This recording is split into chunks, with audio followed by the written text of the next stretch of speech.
And anything you wish not to answer, we just keep going, especially if you consider it not relevant to the discussion. I will just press record here as well. Double check. Okay. Geronta, how do you define the terms science and technology, and is there a difference between the two terms in your eyes? Science, as I understand it, is the attempt systematically to examine reality. So in that way, you would have many different kinds of science. Physical science involves studying the physical structure of the universe. Human science is examining human beings. But the aim of science, as I understand it, is truth. Indeed, scientia, the Latin term, means knowledge. So that science is an attempt through the use of our reasoning brain to understand the world in which we live and the world that exists within us. Technology, as I interpret it, means applying science in practical ways, producing particular kinds of machine or gadget that people can use. So science provides the basis for technology. Broadly, Geronta, what does religion have to say on matters of science and technology? I would not call religion a science, though some people do, because religion relies not simply on our use of our reasoning brain, but it depends also on God's revelation. So religion is based on usually a sacred book of some kind. If you are Christian, then the Bible, the Old and New Testaments. If you are a Muslim, the Old Testament and the Quran. So science as such does not appeal to any outside revelation. It is an examination of the empirical facts before us. But in the case of religion, we do not rely solely on our reasoning brain, but on what God has revealed to us through Scripture, and in the case of an Orthodox Christian, through Scripture and tradition. Technology, I would see as something that we would wish to judge in the light of our religious beliefs. Not all the things that are possible for us to do, applying our scientific knowledge, are necessarily good. Technology by itself cannot supply us with the ethical standards that we wish to apply, so that religion would be something by which we assess the value or otherwise of technology. Would you go insofar as saying that science and religion may be in conflict, or at least is there a point where they might be incompatible with one another?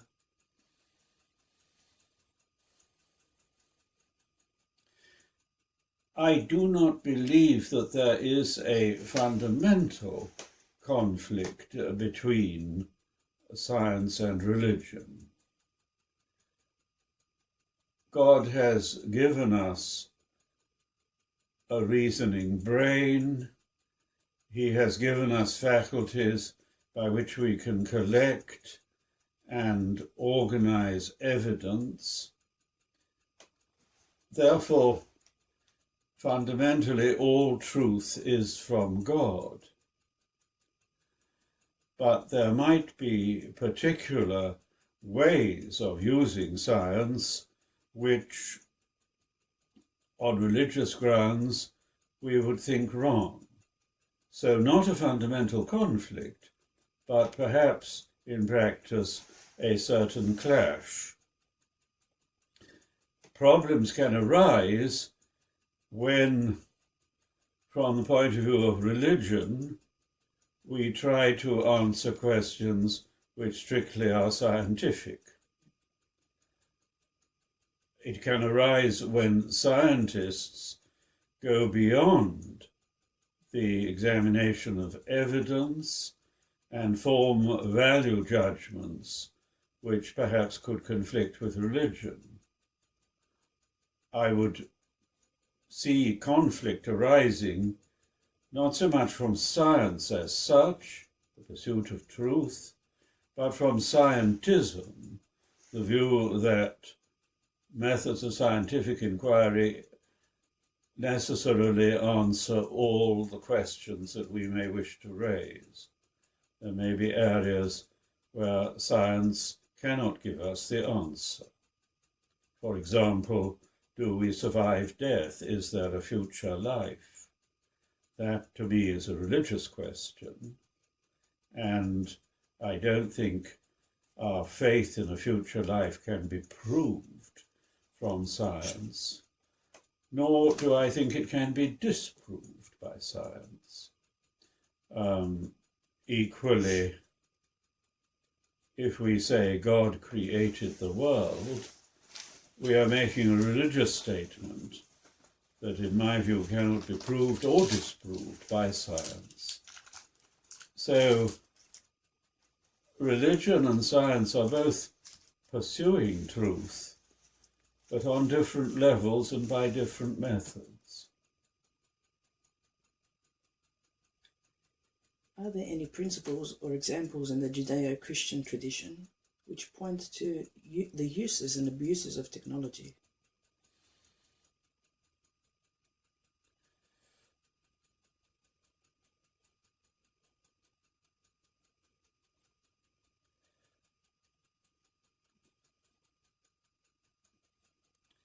One precious element in the Judeo-Christian tradition is respect for the human person. We believe as Christians that every person is of infinite value in God's sight. Each person is unique. God expects from each one of us something that he doesn't expect from anyone else. We are not just repetitive stereotypes. We are each made in the image and likeness of God, and we realize that likeness and image each in our own way. Humans are unique basically because we possess freedom. Therefore, we make choices. And these choices, which are personal to each one of us, determine what kind of person we are. Now, any technology which diminishes our personhood, which degrades us as humans, this I see as wrong.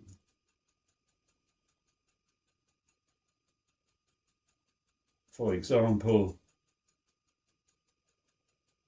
to interfere with people's brains by medical experimentation I would see as wrong.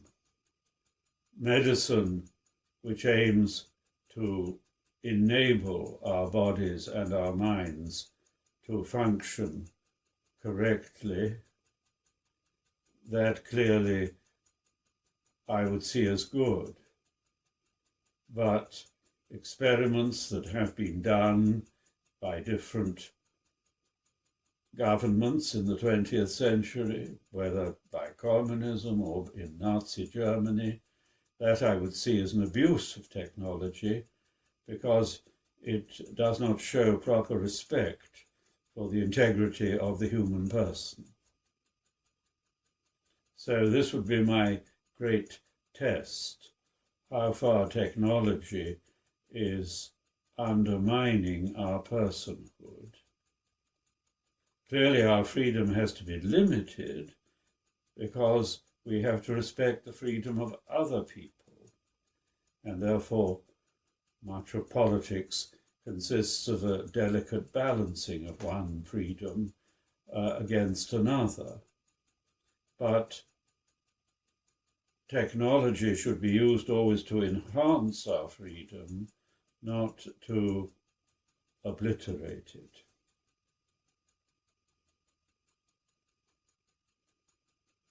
How did the ancient world generally understand and practice technology?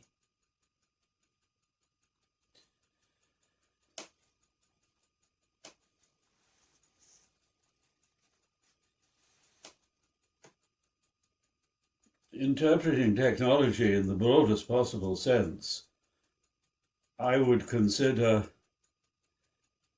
you cannot have a civilized human life without some form of technology.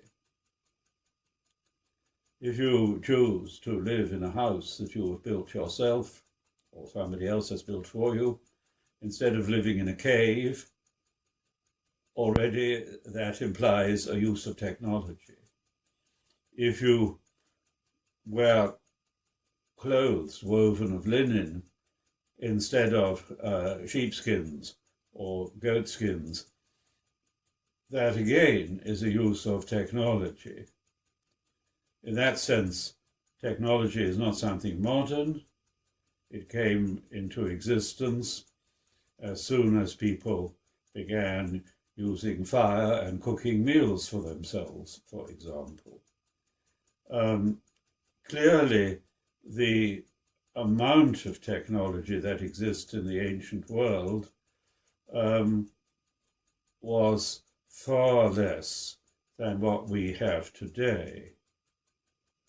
And most of the technological changes have come, I suppose, in the last 200 years. The ability to travel by railway, by car, and then by plane, the ability to use telephones, and now to communicate through the internet. All of this is a modern development. Therefore, we have an elaboration of technology far greater than ever existed in the ancient world. That brings both advantages and risks, that we can travel easily and communicate by all kinds of new means. This in itself gives us the opportunity to do far more. But the advantages are not automatic. Always it is a question of how we use technology. Why do we travel quickly from place to place? What is our aim? When we communicate with the internet, what is it that we are wishing to communicate to one another? So value judgments come in as to how we use technology. That we should use it seems to me fully in accordance with Christian tradition. But the more complex technology becomes, the more we can do through technology, the more questions are raised, is it right to do these things? So we, in a way, have a greater responsibility than ever people had in the ancient world. And we are seeing the dangers of misuse of our technology in, for example, the pollution of the environment. The present ecological crisis is surely due in the main part for the wrong use of our technological skills. We should not give up using those skills, but we do need to think much more carefully how and why we are using them. In what ways has technology impacted upon our practice of religion? Is there anything positive coming from this?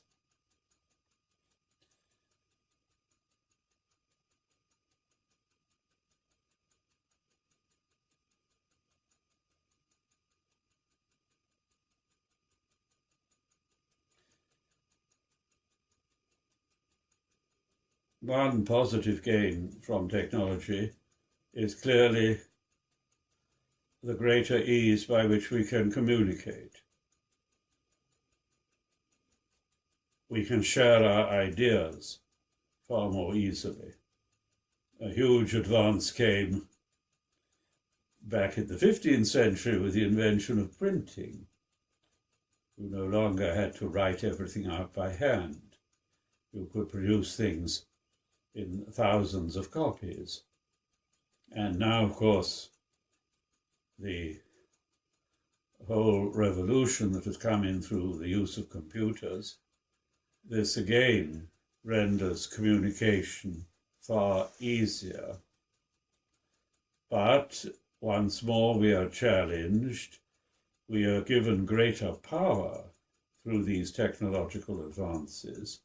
But how are we going to use this power?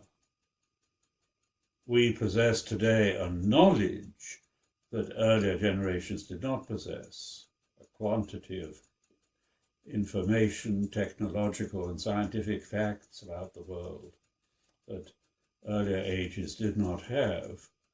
But though we have greater knowledge today, it's a question whether we have greater wisdom. Wisdom goes beyond knowledge. The right use of knowledge makes it much more difficult. To give an example, bioethics. We can interfere in the processes of birth. I am by no means an expert here, but I'm told that it is possible, or soon will be, for parents to choose the sex of their children. That is possible. Is it desirable?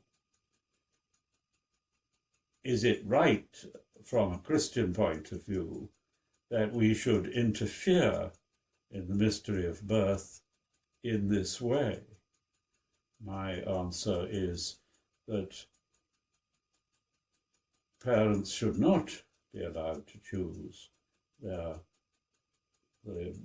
sex of their child.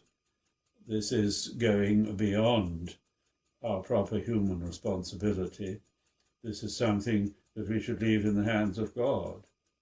And I fear that there could be grave social problems if we started choosing whether we would have sons or daughters in societies where girls are not regarded as desirable. We might have a grave imbalance after a certain period.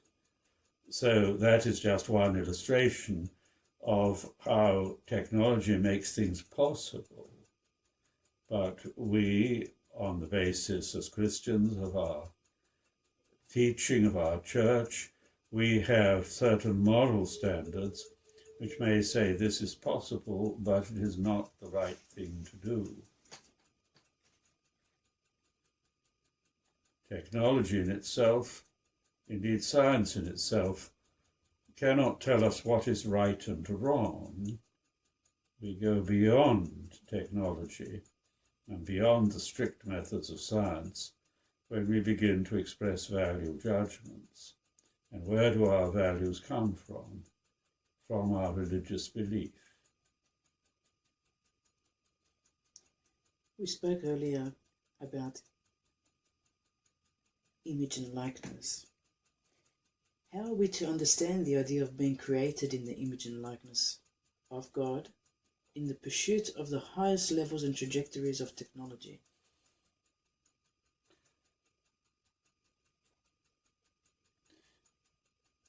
There is no single interpretation in the Christian tradition of what is meant by creation of the human person according to the image and likeness.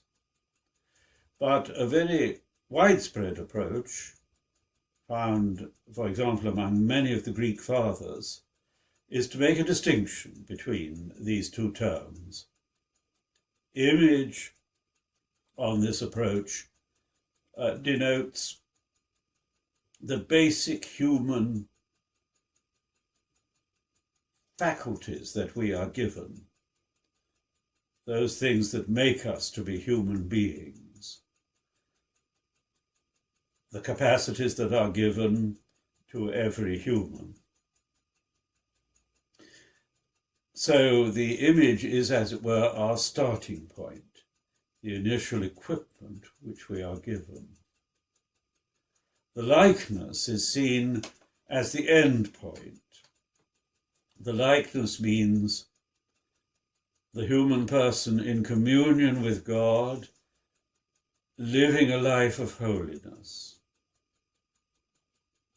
The likeness, if you like, means sanctity. The true human being on this approach is the saint. Now, the image then means that we possess the power of rational thinking, the power of speech, articulate language with which we can communicate with others. It means, therefore, reason in the broadest sense, but more fundamentally, it means that we humans have a conscience, a sense of right and wrong, that we make moral decisions.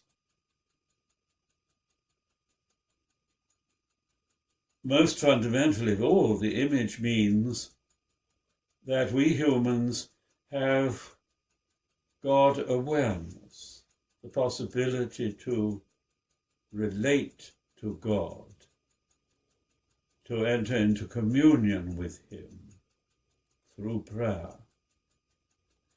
And this to me is the basic meaning of the image, that we humans are created to relate to God. There is a direction, an orientation in our humanness. We are not simply autonomous. The human being, considered without any relationship to God, is not truly human. Without God, we are only subhuman. So the image gives us the potentiality to be in communion with God. And that is our true nature. We are created to live in fellowship and in communion with God the Creator. So the image in this way means you cannot consider human beings simply as a self-contained whole. You have to look at our relationship with God in order to see what it is to be truly human. At what point would theologians or ethicists reckon we have crossed the line from healthy innovation and scientific inquiry over into hubris?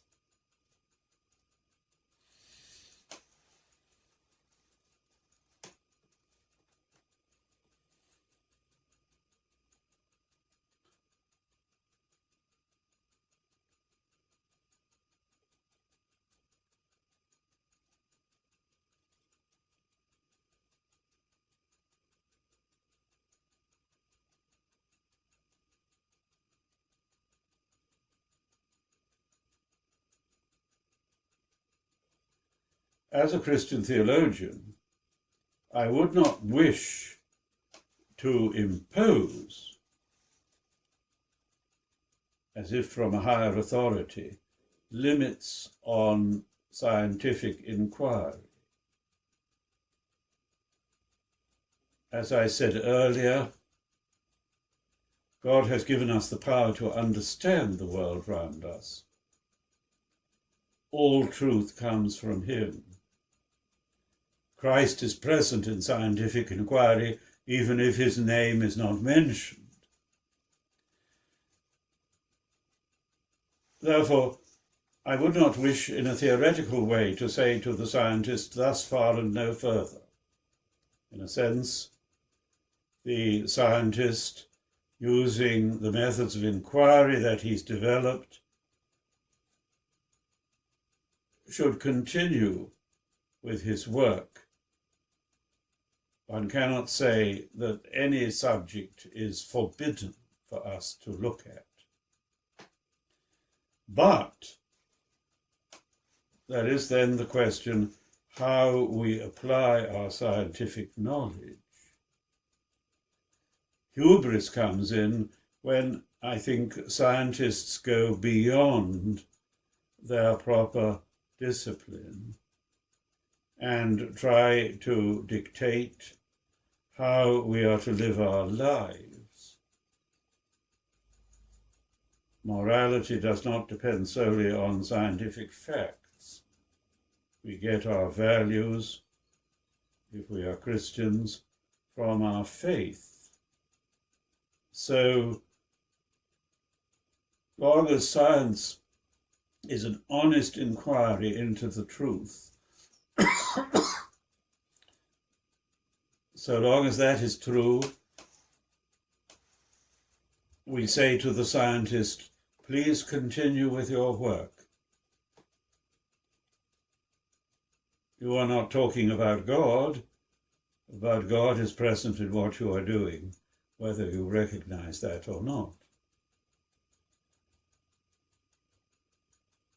Hubris comes in when, yes, the scientist thinks that he can answer all the questions about human life. Hubris comes in when we think we can simply develop our technology without inquiring, is this a good or bad application of science?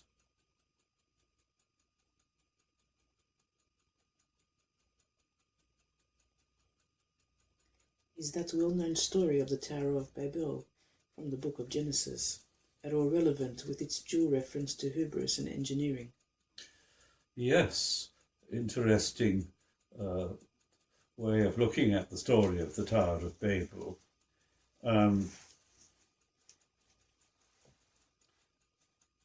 story of the Tower of Babel is basically a way of trying to understand why it is that we humans speak so many different languages and find such difficulty in communicating with one another. But underlying the story of Babel exactly is an overconfidence in our human powers.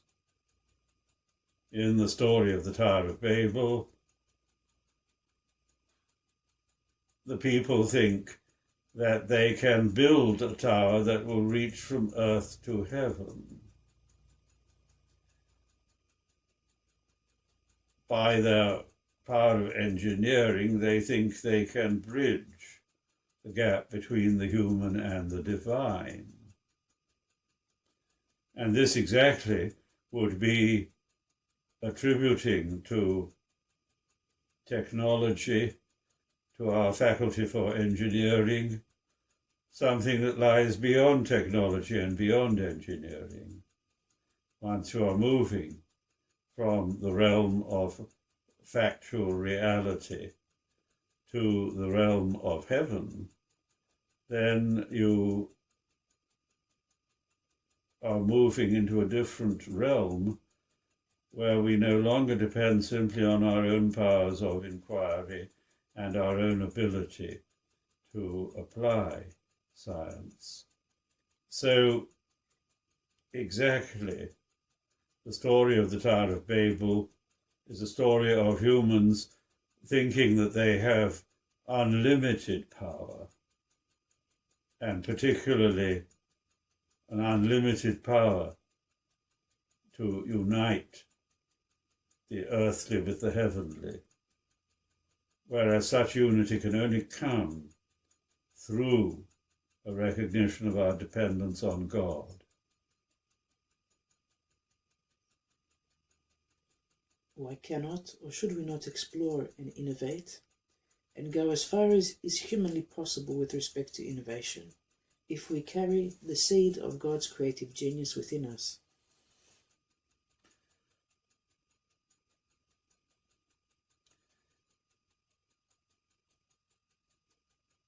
We carry, yes, the seed of God's creative genius within us. But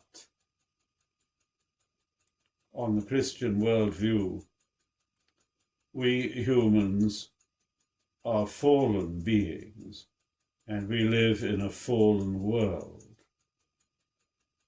Now, how the fall is interpreted in Christian tradition can vary, but underlying all understandings of the fall is the idea that the world that we live in has in some way or another gone wrong.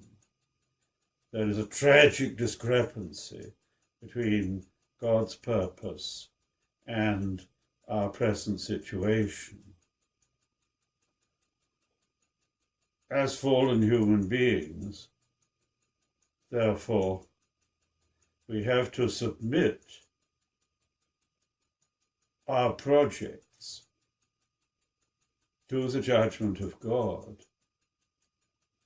We have to ask, not only is this possible and can we do this, but is this in accordance with the will of God? That obviously is not a scientific question or a technological question. It is not a question of what is possible, but of what is right.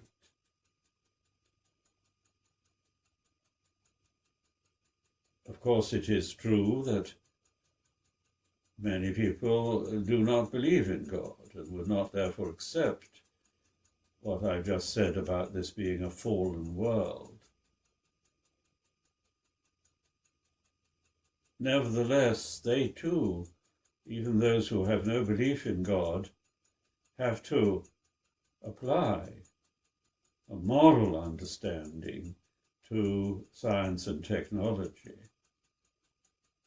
I hope they would do this by reflecting on the meaning of what it is to be human, on the value of personhood.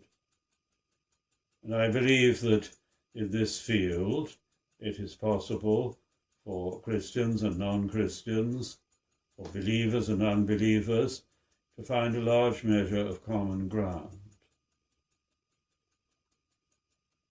At the same time, we cannot fully understand our limitations as fallen human beings without reference to our faith. So the cooperation only extends so far with the non-believer.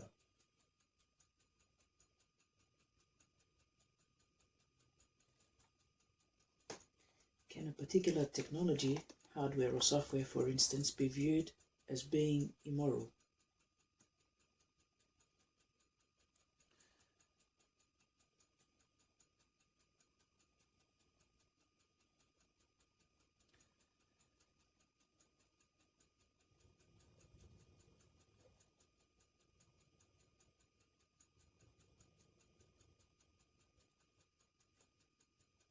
One answer might be to say technology is not in itself moral or immoral.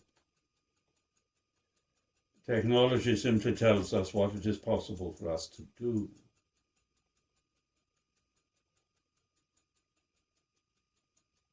Therefore, it is the use we make of technology that brings us to the question of whether a thing is moral or immoral. On the other hand, I would want to go further than that, say that certain forms of technology might involve a misuse of humans or animals.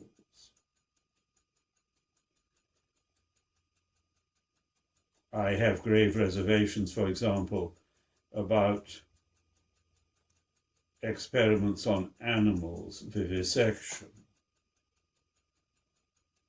It seems to me that many of the things that are done in this field fail to show a proper respect for the animals as God's creation. So it is not perhaps just the application of technology that can be wrong, but the actual technology itself, if it involves a wrong use of living creatures, humans or animals.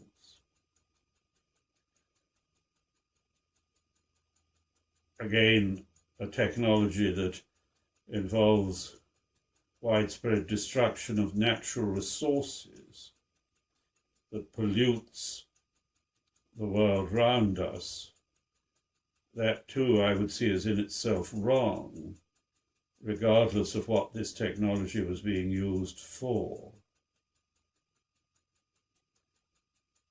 Often it must be a question of balancing one thing against another. All technology is going to affect the environment one way or another. But there comes a point where the effect is unacceptable. Unacceptable because it is making this world more difficult for other humans to live in.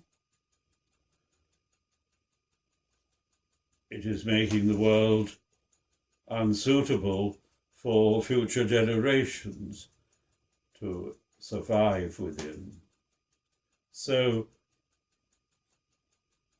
one cannot make a sharp distinction between the technology in itself and how we apply it. Perhaps the technology itself may involve a wrongful use of humans, animals, or natural things. Wrongful because it makes the world somehow less pleasant and less healthy for us to live in. Is religious faith in any way threatened by technology?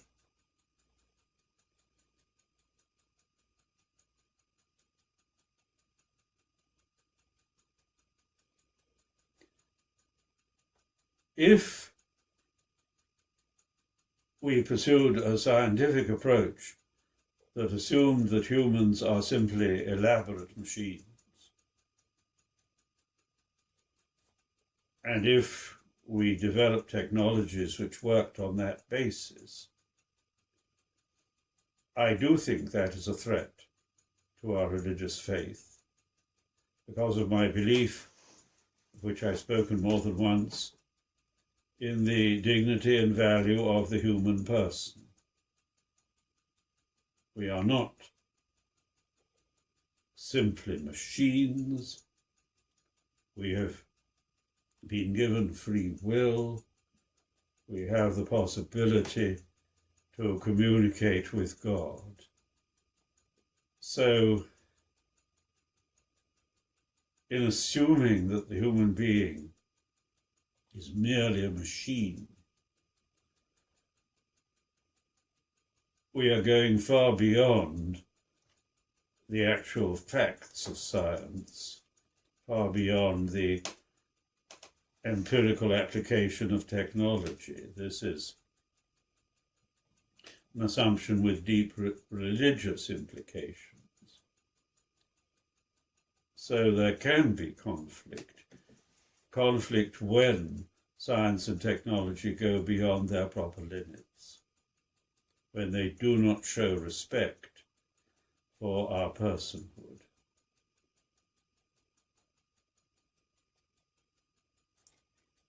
Can technology itself become the new religion in its quest for singularitarianism, the belief in a technological singularity, where we are ultimately becoming machines? Yes.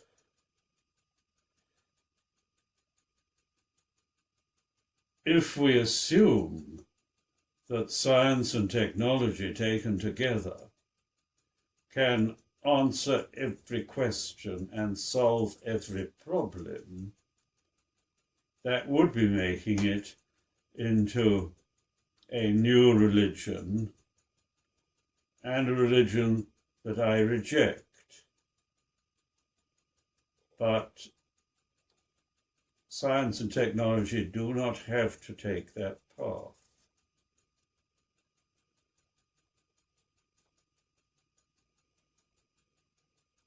As before, I would emphasize we have to respect certain limits, and these limits do not come simply from science or technology. We have to respect certain limits on human action. We can, for example, by technology, quite easily bring people's lives to an end. There is now increasing arguments used to justify euthanasia. I am not happy about that at all as a Christian. I believe that our life is in God's hands and we should not decide when to end it. Still less should we decide when to end other people's lives. So that is a very simple use of technology, medical knowledge, where I feel we are overstepping the proper limits because we are taking into our hands that which essentially belongs to God.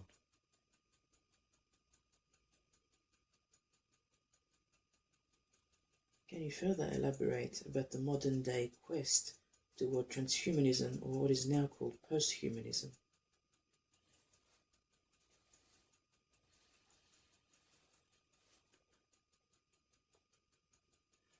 I do not know exactly what is meant by posthumanism.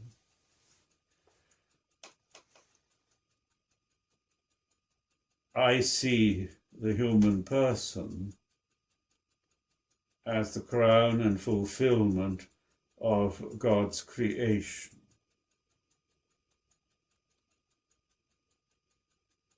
Humans have uniqueness because they alone are made in the image and likeness of God. Could there be a further development in the process of evolution whereby some living being would come into existence that was created but on a higher level than us humans? This is a question that we cannot really answer. But from the religious point of view, speaking in terms of my faith as a Christian, I find it difficult to give a place to this idea of human beings being transcended by some new kind of living creature. I note that in our Christian tradition we believe that God has become human in Christ Jesus, the second person of the Trinity, entered into our human life by taking up the fullness of our human nature into himself.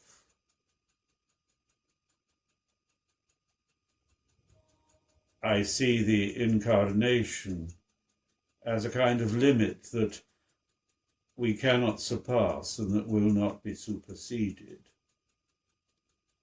And so I do not find it helpful to speculate about anything beyond our human life as we have it now. But we are not omniscient. So I would say no, I don't wish to follow this line of looking for something that would transcend human nature.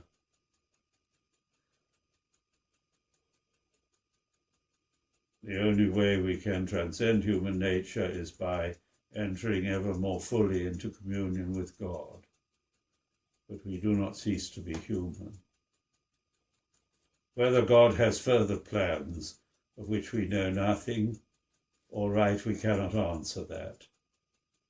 But I would only say that within the perspective of human life as I know it, I cannot see the possibility of going beyond the incarnation.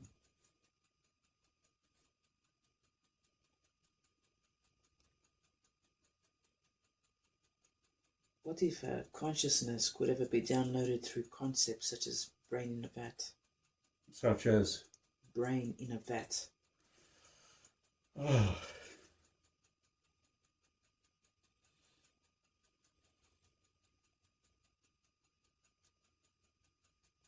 I become deeply uneasy when such things are suggested.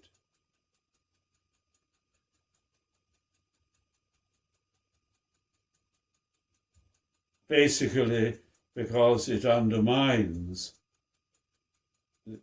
the fullness of our personhood. Anything which degrades living persons into impersonal machines is surely to be rejected and opposed.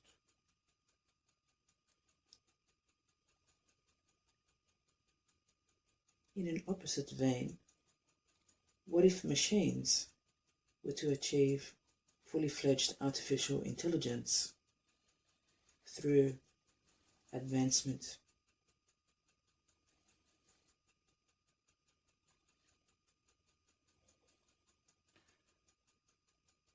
When I spoke of what it means for humans to be created in God's image, I mentioned as the deepest aspect of this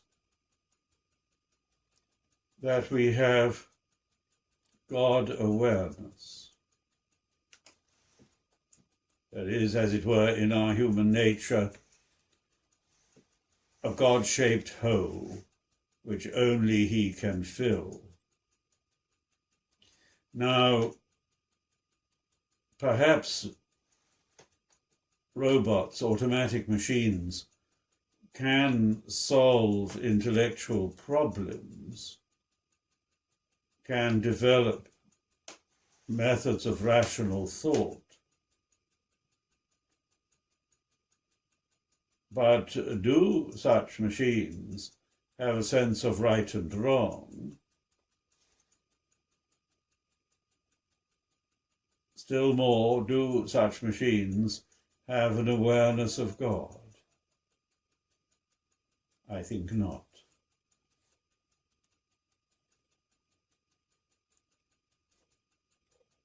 Geronta, what is so unique about our spirit, which we cannot imbue or suggest into future humanoid machines?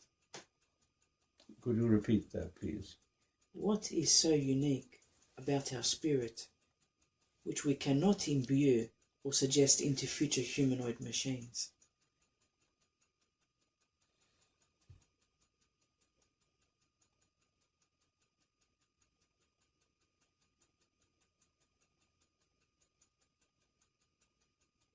the uniqueness of the human person, for me, is closely linked with our possession of a sense of awe and wonder, a sense of the sacred, a sense of the divine presence. As human beings,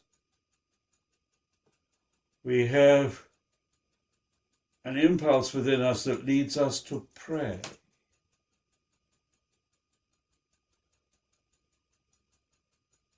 Indeed, prayer is our true nature as humans. Only in prayer do we become fully ourselves.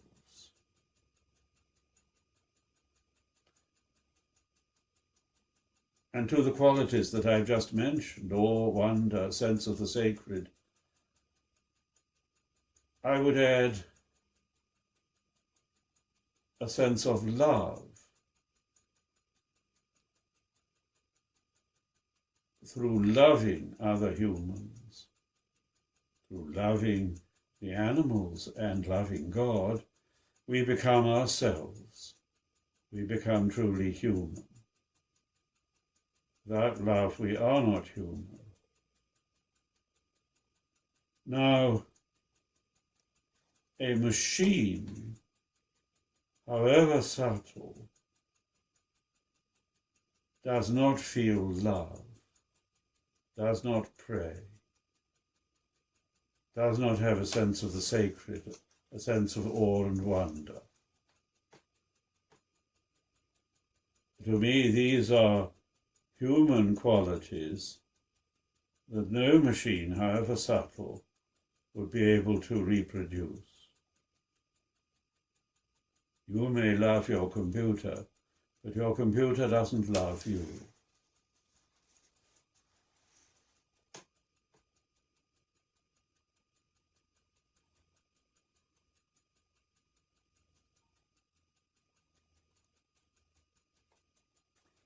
I don't know whether you feel you've got enough material now.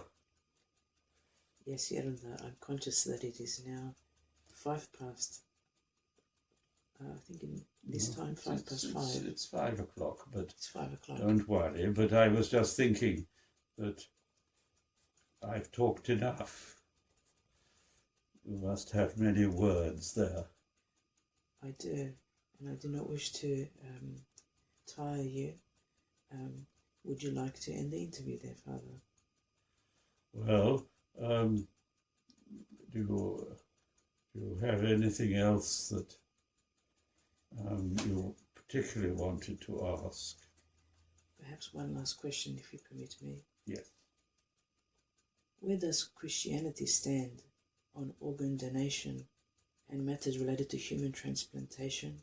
Are there any guidelines in the bioethics domain?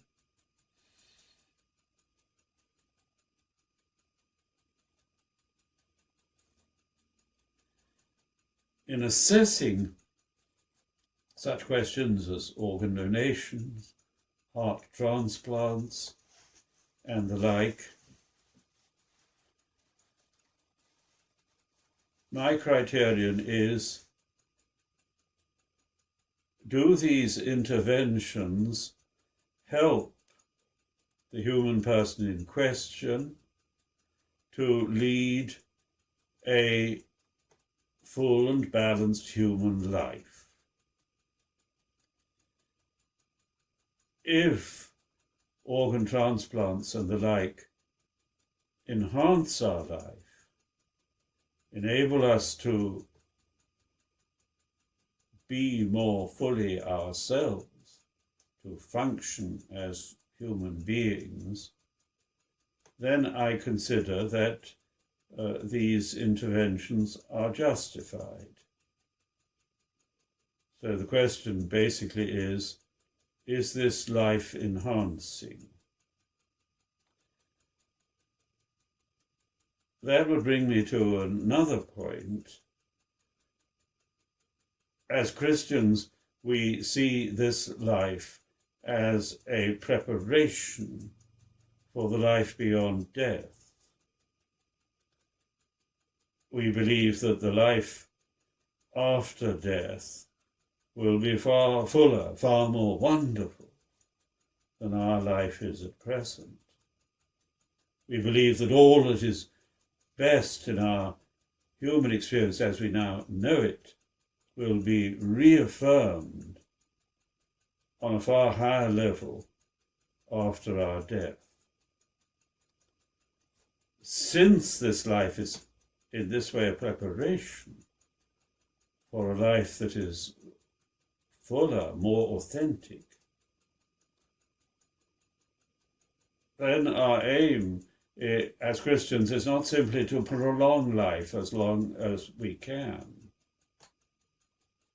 The question arises the quality of life that we secure through these medical processes.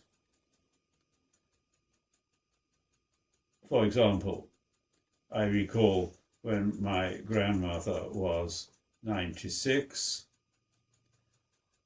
the doctors suggested that various things could be done to continue to keep her alive. I asked, how much longer will they keep her alive? And the answer was, well, perhaps a few months, perhaps a year. And when I discovered that this meant that she would always have various machines inserted into her that would be pumping things into her, I felt this is not the quality of life that I wish her to have. She has lived for 96 years. She had lived a full and active life. I felt, should she not be allowed to die in peace, without all this machinery interfering in her? If, on the other hand, it were a question of an organ transplant or the like to somebody who was half her age, and if that afforded the prospect that they might live for many years to come with a full and active existence, then that would be very different. So my question would always be not just the prolonging of life, but the quality of the life that would be so prolonged. I do not, however, see any basic religious objection to organ transplants, to even heart transplants.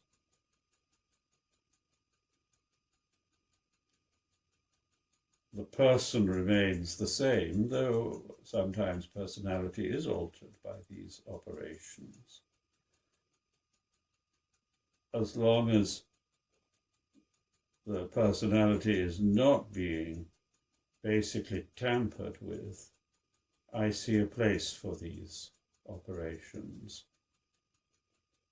Whether we wish to accept such transplants, that is a personal decision which each one is entitled to make.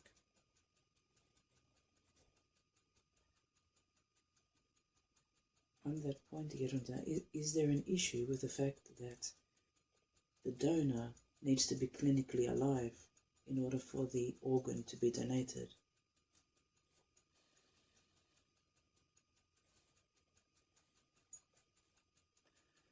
I can understand why some people might be troubled by this, but I feel, no, this does not create for me an insuperable problem.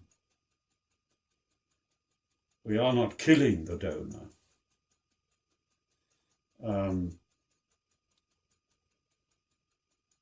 I would be happy to donate my organs if that could enhance the life of others.